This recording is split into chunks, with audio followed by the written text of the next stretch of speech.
Army का आई पुनः पे भोजपुरी धरोहर से उपस्थित बनी। बड़ा ही सुंदर एगो गीत लेके भोजपुरी में एगो लड़की के जन्म होला और वो लड़की जब सियान हो जाले तब बाप मतारी के चिंता लगेला और शादी ब्याह के बाबूजी जेने तेने लड़का खोजत रहे लड़की जानत है कि हमार शादी कहीं ना कहीं सेट हो जाई, हमरा एक घर छोड़ के जाए के पड़ी। तो अपना माई लगे जाके कहती है कि हम जौना घर में 18 साल 20 साल रहनी आज तो लोग हमरा के घर से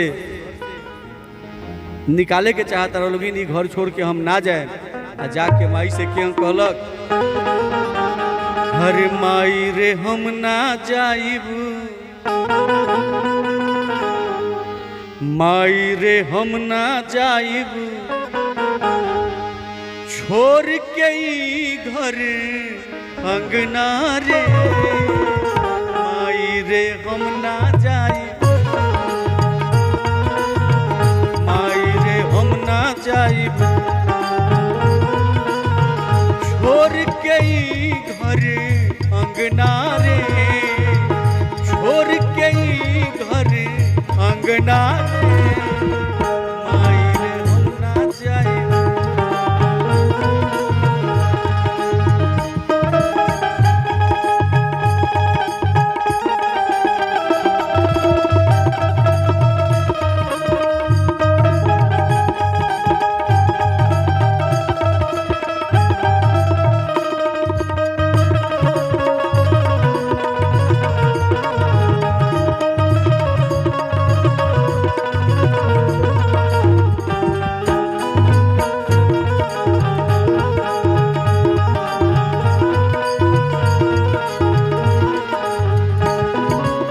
लड़की कहलक, जे दिन से हम जन्म लिहानी सब कर भार हो गईनी हो,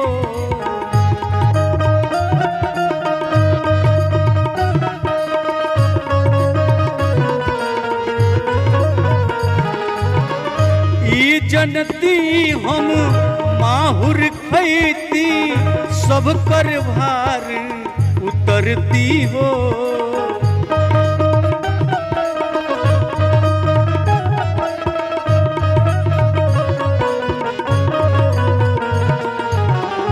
जे दिन से हम जन्म लिहानी सब पर भार हो गईनी हो, ई जनती हम माहुर खैती सब कर भार उतरती हो। के तोहर अंगना बहारी माई माई कही के पुकारी,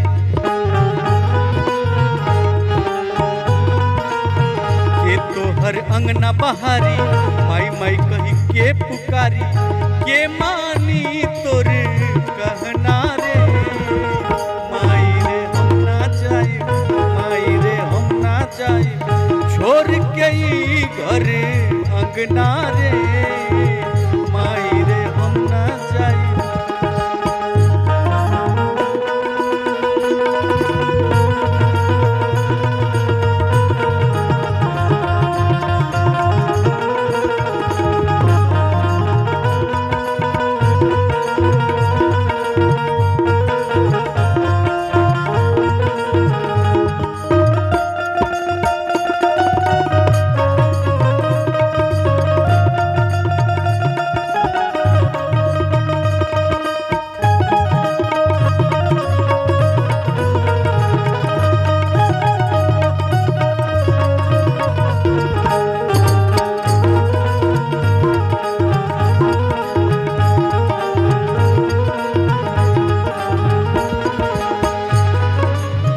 बेटा कंचन बेटी कोयला कैसन जग के रीत हो,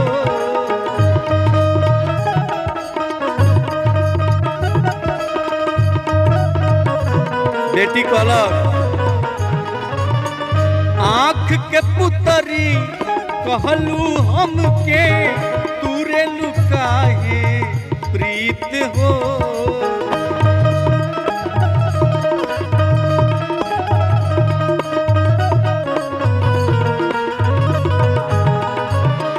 बेटा कंचन बेटी कोयला कैसन जग के रीत हो। आँख के पुतरी कहलू हमके तूरे लुकाहे प्रीत हो। लोर अखिया से बही बोलो न कैसे रही, लोर अखिया से बही बोलो न कैसे रही। भैया तोहर बहिना रे, भैया तोहर बहिना रे।